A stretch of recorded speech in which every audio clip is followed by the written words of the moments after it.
పవిత్రమైన రథసప్తమి. ఈరోజు ఈ పవిత్ర కథను విన్నా, చదివినా, చెప్పినా జన్మజన్మల పాపాలు పోతాయి, ఐశ్వర్యం సిద్ధిస్తుంది, సకల శుభాలు కలుగుతాయి. మీరు ఏం చేసినా మాకు మంచి జరగట్లేదు అనేవాళ్ళు తప్పకుండా ఈ కథను వినండి. ముందుగా మనం రథసప్తమికి మరియు జిల్లేడు ఆకుకు ఉండే సంబంధం వివరించే ఒక చిన్న పురాణ కథను గురించి తెలుసుకుందాం. అగ్నిస్వతుడు అనే పండితుడు మహానిష్టతో చాలా యజ్ఞాలు చేశారు. ఆ యజ్ఞాలతో పరమాత్మ తృప్తి చెంది వాళ్ళని స్వర్గానికి తీసుకురండి అని దేవదూతలతో దేవ విమానం పంపించాడు. ఆ సమయంలో యజ్ఞం చివరలో పూర్ణాహుతి చేస్తున్నారు. అగ్నిసుతులకు అదే సమయంలో ఆ దేవ విమానం చూసిన సందర్భంలో వారు ఆవు నేతితో కూడిన హోమద్రవ్యాన్ని కంగారుగా వేశారు. అయితే ఆ సమయంలో పెద్ద గాలి రావడంతో కొంత వేడి నెయ్యి పక్కనే ఉన్న ఒక మేకపై పడింది. ఆ వేడికి మేక చర్మం ఊడి మరణించింది. అంతేకాదు ఆ మేక ఆత్మ వీరికంటే ముందుగా వెళ్ళి దేవ విమానంలో కూర్చుంది. అలా ఉండిపోయిన మేక చర్మం పక్కనే ఉన్న చెట్టుపై పడింది. అప్పటి నుంచి ఆ చెట్టు మూలతత్వం మారిపోయి మెత్తటి ఆకులను ధరించిన జిల్లేడు చెట్టుగా మారిపోయింది. ఆ జిల్లేడు ఆకు యజ్ఞం అంతం సమయంలో అక్వతారాలు ధరించడంతో పరమ పవిత్రం అయ్యింది. అందుకే జిల్లేడు ఆకును ముట్టుకుంటే మేక చర్మం మెత్తగా ఉంటుంది. ఇక జరిగిన దానికి అగ్నిసతులు బాధపడ్డారు. అప్పుడు అదే సమయంలో ఆకాశవాణి ఇలా పలికింది, మీరు దుఃఖించాల్సిన పని లేదు. మీరు చేసిన యజ్ఞ ఫలం ఆ మేకకు కూడా దక్కి ఎంతో దుర్లభమైన స్వర్గ ప్రాప్తి కలిగింది. ఇక ఈ జిల్లేడు చెట్టు మేక చర్మ స్పష్టతో పవిత్రమై అల్కవృక్షంగా అనగా పూజింపదగినదిగా మారిందని పలికింది. ఆ మాటలు విని అగ్నిసతులు ఎంతో సంతోషించారు. ఇది జరిగింది మాఘశుద్ధ సప్తమి తిథి రోజు. అందుకే రథసప్తమి రోజు నెత్తి మీద జిల్లేడు ఆకు పెట్టుకుని సూర్యుడు ప్రీతి కోసం స్నానం చేసే వారికి యజ్ఞఫలం లభిస్తుంది. అంతేకాదు 7 జన్మలలో ఎలాంటి పాపాలు అయినా పోతాయి. అలాంటి వారు స్వర్గలోకంలో శాశ్వత ఆనందాన్ని పొందుతారు. అంతేకాదు ఈరోజు ఇలా స్నానం చేస్తే రోగాలు, శోకాలు, అన్ని రకాల ఇబ్బందులు కూడా తొలగిపోతాయి. ఈరోజు సూర్యుడు పుట్టాడు. రథసప్తమి సూర్యుడు జన్మదినం. కశ్యప మహారాజు కొడుకు సూర్యుడు. ఆ సమయానికే రాక్షసుల ఆగడాలు పెరిగాయి. అసురుల ఆట కట్టించగల అపార శక్తివంతుడిని బిడ్డగా ప్రసాదించమని అదితి సౌరశక్తిని ప్రార్థించింది. అలా ప్రార్థించగా గర్భవతి అయ్యింది. పుట్టబోయే కొడుకు కోసం వ్రతాలు, ఉపవాసాలు చేస్తున్న అదితిని చూసి కశ్యపుడు ఎగతాళి చేశాడు. ఆకలితో చంపేస్తావని అరిచాడు. ఆ మాటకు తల్లి మనసు గాయపడింది. నిరసనగా తన గర్భాన్ని త్యజించింది. ఆమె కడుపులో నుంచి బయటపడగానే 1,00,000 అగ్నిగోళాల్లా బగబగా మండింది ఆ అండం. ఆ వేడికి సృష్టి మొత్తం అతలాకుతలం అయ్యింది. అదితి కాసేపు ప్రార్థన తర్వాత అండం పగిలి అందులోంచి అందమైన పసివాడు బయటికి వచ్చాడు. ఆ బాలుడే సూర్యుడు. సప్తమి ఆ సమయాన్ని 7 గుర్రాలు ప్రధాన అధిరోహించి సూర్యుడి వెలుగులా దేవుడిగా బాధ్యతలను స్వీకరించాడు. తన తల్లి కోరిక మేరకు దేవతల శత్రువులైన రాక్షసులను ఓడించినందున ఆదిత్యుడు అని పిలువబడ్డాడు. సూర్యుని రథమునందు ఒకే చక్రం ఉంటుంది. దీనినే సంవత్సరం అంటారు. ఈ రథమందు 12 మాసాలు 6 ఋతువులు ఉంటాయి. దీన్నే కాలచక్రం అని కూడా అంటారు. కాబట్టి సూర్యుడు 12 మాసాల్లో 12 పేర్లతో ఆరాధించబడతాడు. పూర్వం పరమేశ్వరుడు సూర్యుని పిలిచి ఈ విధంగా చెప్పాడు, సూర్యదేవా, నువ్వు వెంటనే పవిత్రమైన కాశీ నగరానికి వెళ్ళు. అక్కడ ఉన్న రాజు దేవదాసుడు పరమ ధార్మికుడు. నేను కాశీ నగరంలో ఉండాలనుకుంటున్నాను. ఆ దేవదాసు అధర్మంగా నడుచుకునేటట్టు సాధ్యమవుతుంది. ఇందుకై నేను ఎంతోమంది దేవతలను, ఋషులను కాశీ నగరానికి పంపాను. వాళ్ళంతా కలిసినప్పటికీ వినోదాను ధర్మచారణలో కించుమెత్తు లోపం కూడా కనుక్కోలేకపోయారు. వారి ప్రయత్నాలు నిష్ప్రయోజనం కావడంతో అందరూ తిరిగి వచ్చారు. సూర్య, ఈ సమస్త భూమండలంలోని ప్రాణుల గురించి నీకు బాగా తెలుసు. అందుకే నిన్ను లోక చక్షువు అన్నారు. నా సంకల్ప సిద్ధి కోసం నువ్వు కాశీనగరానికి వెళ్ళి డివోదాసుని అధర్మపరునిగా చెయ్యు. ఆయనను అవమానపరచవద్దు. ఎందుకంటే మంచివారిని అవమానపరిస్తే మనలకు పాపాలు చుట్టుకుంటాయి అని శివుడు సూర్యుడితో చెప్పాడు. పరమేశ్వరుని ఆజ్ఞను శిరసా వహించిన ఆదిత్యుడు శివుడికి నమస్కరించి కాశీనగరానికి వెళ్ళాడు. ఆ నగరంలో ఎంతగా గాలించినప్పటికీ సూర్యుడికి ఆ ధర్మవర్తనలు ఏమాత్రం కనిపించలేదు. అతను అనేక రూపాలను ధరించాడు. అక్కడి ప్రజలను తప్పుదోవ పట్టించేందుకై రకరకాల ప్రయత్నాలను చేశాడు. అయినప్పటికీ ప్రజలు ధర్మ మార్గాన్ని వదలట్లేదు. చెప్పాలంటే ఈ లోకంలో స్త్రీ పురుషులకు తల వంచిన మాత్రంలోనే అనేక సౌకర్యాలు కలగవచ్చు, కానీ కాశీ క్షేత్రంలో నివాసం మాత్రం అంత సులభంగా ప్రార్థించదు. ఇలా కాశీక్షేత్ర ధార్మిక ప్రభావంతో సూర్యుని మనస్సు కూడా కాశీ నివాసానికై ఆరాటపడసాగింది.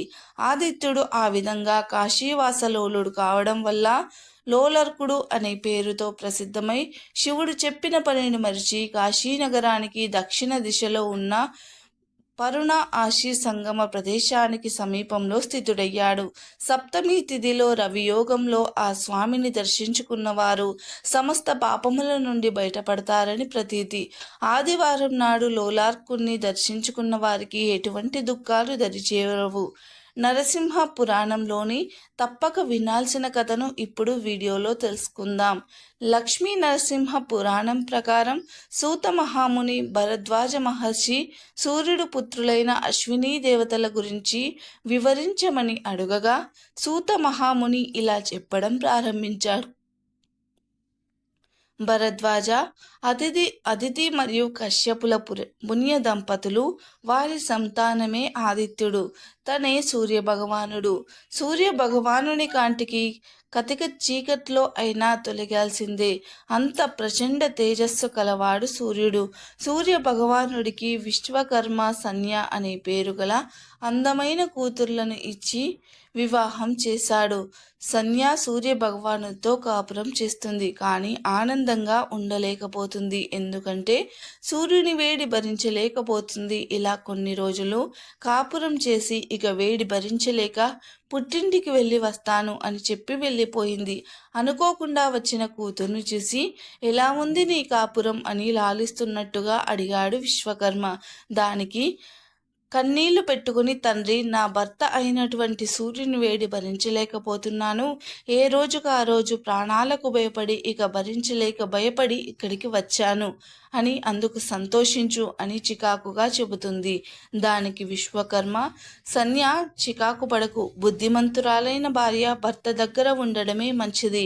వారి ఇంట్లోనే స్వర్గమైన నరకమైన కష్టాలు సుఖాలు అనుభవించడమే కాపురం తల్లి. ఏది ఎలా ఉన్నా సతికి పతిసేవయే పరమధర్మం కాబట్టి వెంటనే ఆయన వద్దకు వెళ్ళు. నేను త్వరలో వచ్చి ఆయన ప్రతాపాన్ని కొంత తగ్గిస్తానని నచ్చజెప్పి అల్లుడి దగ్గరికి పంపుతారు. ఆ విధంగా సంధ్య సూర్యుని తాపాన్ని భరిస్తూ సంసారం జరుపుతూ ఉంది. కొంతకాలానికి భయభస్తులు, యముడు, యమి అనే 3 పిల్లలు కలిగారు. ఇప్పటికే సంసారాన్ని మరియు భర్త తాపాన్ని భరించలేక ఇక నా వల్ల కాదు, మా నాన్న వస్తాను అని ఇంకా రాలేదు అని తన శక్తితో అచ్చం తనలాగే ఉండే ఒక స్త్రీని సృష్టించింది. ఆమెకు ఛాయ అనే పేరు పెట్టింది. ఆమెతో సన్య ఇలా అంది, నీవు ఆయనకు అనుకూలంగా సంసార జీవితం జరుపుతూ ఉండు. ఈ రహస్యం ఎవరికీ చెప్పకు. పిల్లలు జాగ్రత్త. ఈ క్షణం నుండి నా 3 పిల్లలకు నీవే తల్లివి అని హెచ్చరిస్తుంది. అలా చెప్పిన తర్వాత ఎవరికీ చెప్పకుండా పుట్టింటికి వెళ్ళిపోతుంది. విశ్వకర్మ సన్య ఇంటికి రావడం చూసి, మళ్ళీ వచ్చావా? నీ భర్తతో చెప్పే వచ్చావా అని కోపంగా అడిగాడు. చెప్పలేదు తండ్రి, ఆ సూర్యుని తాపం భరించడం ఇక నా వల్ల కాదు, వస్తాను. వేడి తగ్గిస్తాను అని బలవంతంగా పంపావు. అలా ఉండి 3 పిల్లల్ని కన్నాను. ఇక ఉండలేక వచ్చాను. ఇంకా చెప్పడం కూడానా అని సంధ్య చికాకుగా జవాబు ఇచ్చింది. దానికి విశ్వకర్మ, నా మాటను అర్థం చేసుకోలేక తొందరపడి భర్తను వదిలేసి వచ్చావు. రేపు నీ భర్త అడిగితే నేనేం సమాధానం చెప్పాలి? ఇలాంటి తగాదా రాకుండా వెంటనే నీ పతి దగ్గరకు వెళ్ళు. నీ వెనకాలే నేను వస్తాను. వెంటనే వెళ్ళు అని తొందర పెట్టాడు సంధ్య. సంధ్య కోపంతో లేచి వెంటనే బయటకు వచ్చింది. కొంతసేపు ఆలోచించి తిన్నగా ఉత్తర గురుదేశం వెళ్ళి ఆడగుర్రంగా మారిపోయి భర్తను ధ్యానించుకుంటూ జీవితం గడపసాగింది. విశ్వకర్మ తన కూతురు భర్త దగ్గరకు వెళ్ళింది అని ఊరుకున్నాడు. ఇక సూర్యుడు ఛాయను సంధ్యలాగే భావించాడు. రూపురేఖలు మొత్తం అచ్చం సంధ్యలాగే ఉండటంతో అనుమానం రాక ఛాయతో కూడా సంసారం సాగించాడు. ఆ విధంగా సూర్యునికి ఛాయకు అనువు, శనీశ్వరుడు, తపతి అనే 3 పిల్లలు పుట్టారు. మొత్తం 6 పిల్లలు పెరిగి పెద్దవారు అవుతున్నారు. క్రమంగా తన పిల్లలపై మమకారం పెంచుకుని సంధ్య సంతతిని పోషించడంలో తేడా చూపించసాగింది. ఒకరోజు సంధ్యాదేవి కుమారుడైన యముడు, కూతురైన యమి తండ్రి సూర్యునితో, ఈమె ఎవరో కాని మా అమ్మ కాదు. ఆ 3 చూసినట్లు మమ్మల్ని చూడకుండా చికాకు పడుతుంది అని చెప్పారు. దానికి సూర్యుడు, ఛాయ పిల్లలందరినీ ఒకే భావంతో చూడాలి. పెద్దవాళ్లను సరిగా చూడకుండా ఉన్నావట. ఇది తల్లి చేయవలసిన పని కాదని మందలించాడు. సూర్యుడు మందలించిన ఆమెలో ఏ మార్పు కూడా రాలేదు. పిల్లల పోషణలో వ్యత్యాసం చూపించసాగింది. ఒకరోజు యముడు, యమి రెచ్చిపోయి ఛాయపై గట్టిగా గర్జించి అరిచారు. దానికి ఛాయ, నన్ను మీరు గద్దిస్తారా? దానికి మీకు శిక్ష ఇదేనని, యముని నువ్వు ప్రేతరాజువి అవుతావని, యమిని నువ్వు యమున పేరుతో నదివి అవుతావని శపించింది. ఆ శాపాలను తెలుసుకున్న సూర్యుడు కోపంతో ఛాయతో ఇలా అంటాడు, నిజం చెప్పు, నువ్వు నిజంగా నా సంధ్యవేనా?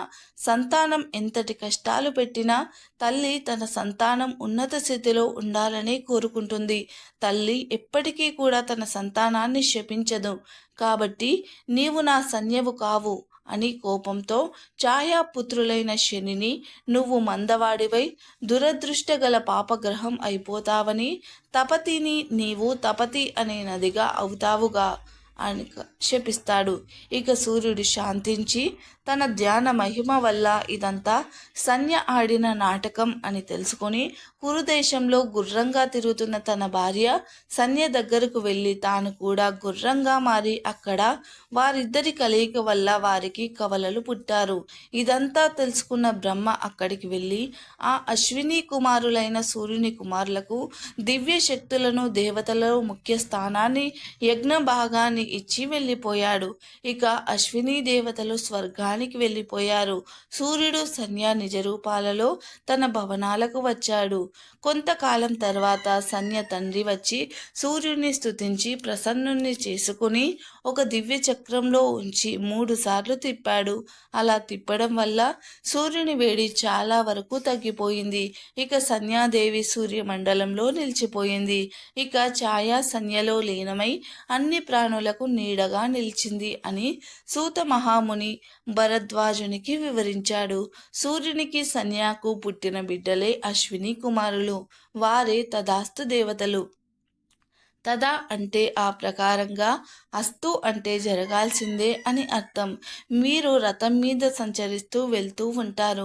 అలాంటి సమయంలో తదాస్తు అనుకుంటూ వెళ్తూ ఉంటారు. కాబట్టి మనం మాట్లాడేటప్పుడు తదాస్తు అని అశ్విని దేవతలు అంటే అది నిజంగా జరుగుతుంది. కాబట్టి మనం ఏం మాట్లాడినా సరే జాగ్రత్తగా మాట్లాడాలి. కాబట్టి ఈరోజు ఈ కథలను వింటే మీకు అష్టైశ్వర్యాలు కలుగుతాయి.